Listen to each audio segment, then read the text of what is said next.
9:15, always a pleasure to welcome back to the Big 550 studios. Congressman John Shimkus, Republican from the 19th District in Illinois. 19th District in Illinois. Welcome back. It's good to be back. Good to see you. Good to see. Yeah, good to be seen. 2 weeks on vacation, heading back to Washington. Vacation. So you guys haven't messed anything up in the last 2 weeks. The Republic is pretty safe. We're Pretty out of town. So far, so good. Yes. Yes. We're going back though, everybody. Lock your doors. Lock your doors.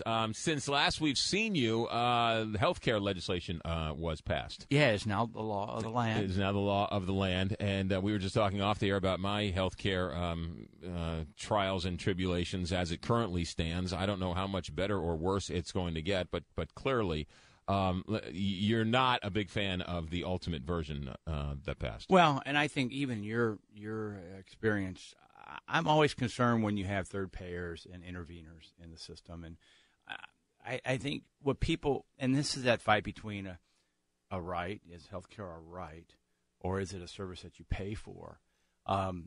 When it becomes a right, then you're going to have interveners, if like the government in this case, right. Or if it's an employer-based system, you're going to have an insurance company and an HMO who's going to manage. Right.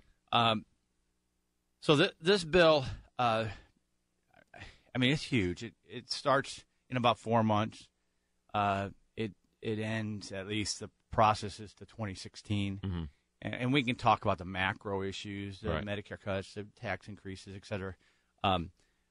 The state exchange setup, which I think is going to be a critical portion of this debate, and what is in there and who's mandating what is covered versus providing individual with freedom and in a competitive market. Right.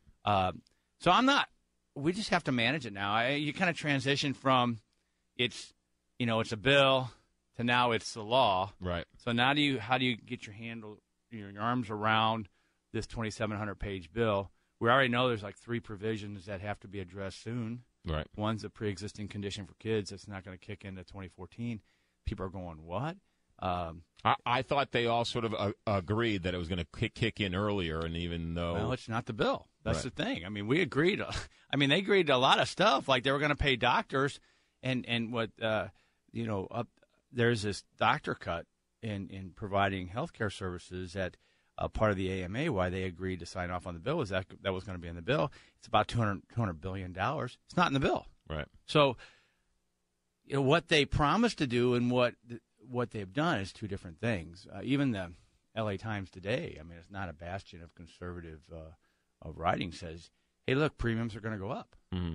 So, I don't know. We just got to now deal with it. I'm kind of in the mode, people are trying to say, how do you – I've been talking. I'm almost healthcare the entire 2 weeks, whether it's been personal managers, individuals, citizens going around the district, different opportunities. And the thing is, I think there's provisions that need to be reformed. I think there's provisions that need to be repealed, and I think you've got a long time to watch as this thing unfolds. And we'll see in November, what the public is saying, if this is still part of the issue come November. Let me ask you just a question, a couple things, because Republicans, there wasn't one vote in favor of it, and I asked the other question, and I'll ask you.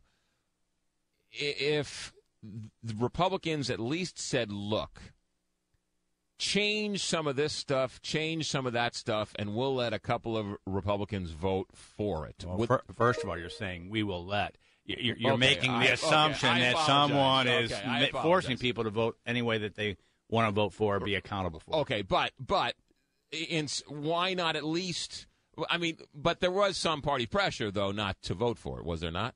Well, I think there may have been, but I will tell you that the direction they want to head. See, it's not even where the bill is; it's where the bill's going. So it's really a step towards a one-payer system, a Medicare for all citizens. That's the direction. That's where they would be if they didn't have trouble in their own party. This product here is a problem because they couldn't keep their own members in line. Okay, well, that's actually true, too. Let me ask you this question, then. They keep saying that this is the Mitt Romney health care from Massachusetts, that they basically cut and pasted and put in the federal statutes in this law. Is yeah, that Scott true, Brown, who voted for the Mitt Romney, voted against the bill. Mm-hmm. Massachusetts now has 90-day waiting lists. Their costs are going up. Right. So I think the benefit is looking at Massachusetts and saying, is it working or is it not? And I think a lot of people are saying it's not working. Right. So that's why we would say this won't work. Right. I mean, you're going to have people on both sides, yeah, discuss it. But I mean, Scott Brown came before us. We had a joint meeting of Republicans and senators, and he was one of the folks who spoke, and that's kind of what he said. He said this is like the Mitt Romney bill, and the Mitt Romney bill isn't doing very well. Yeah, and I'm voting against this. I would vote against the Senate bill. Right. You sat in that chair behind that microphone and said that at some point during this health care legislation that you or your fellow members would introduce some type of legislation that says we would have to be covered. Whatever passes, we're going to have to use that same health care. Did that ever come up? Well, remember what people have to remember, this is the Senate bill. Right. And so the Senate bill unchanged from what the Senate had passed. Right. Then the House passed. So it, right. What is in the bill, and this is in it, I think it's in a, not that I'm really real read, I get these little snippets. I think the Wall Street Journal article today, or another paper is reporting what we knew after we passed the bill, is that members and their personal staff in 2014 have to go to these private exchanges. Okay. All right. But congressional leadership staff, like the staff around Nancy Pelosi, the staff around John Boehner, the congressional leadership staff, they're exempt. So there's still some. So wait. So you and your staff have to then follow and go into these state exchanges. Yes. But the staff of the leadership of the House and the Senate, they're exempt. They can stay in the Federal Employees Health Benefit Plan. Wow, that's shocking. That's amazing. It's like, how do they the gumption of these people? I mean, who sits down and says, "Let's write it this way"? I think this is an example of staff knowing more than the member knows, right? And writing it in and not informing and in this case, Senator, it was a Senate bill, right? Yeah, it's extraordinary.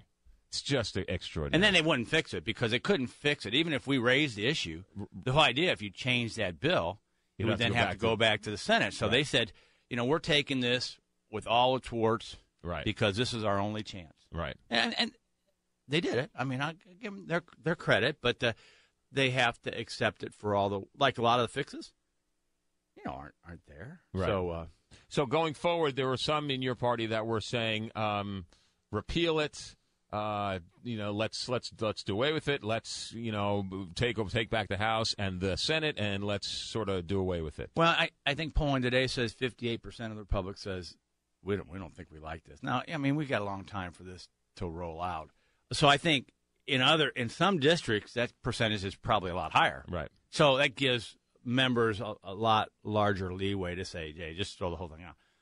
The reality is, President Obama is going to be president for another 2.5 years. Mm-hmm.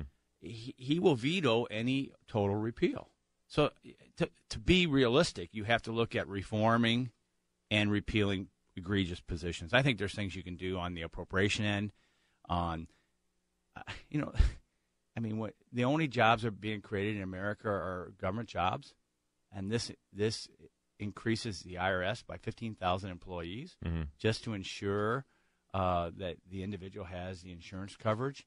I think people are saying we don't need to grow big government. We need the system to work, but we don't need to have comparative effectiveness, a federal health services planning board, and all these things. And I think you may end up with spending bills that start to defund some of these things, and then a presidential veto, and then a battle on the spending side.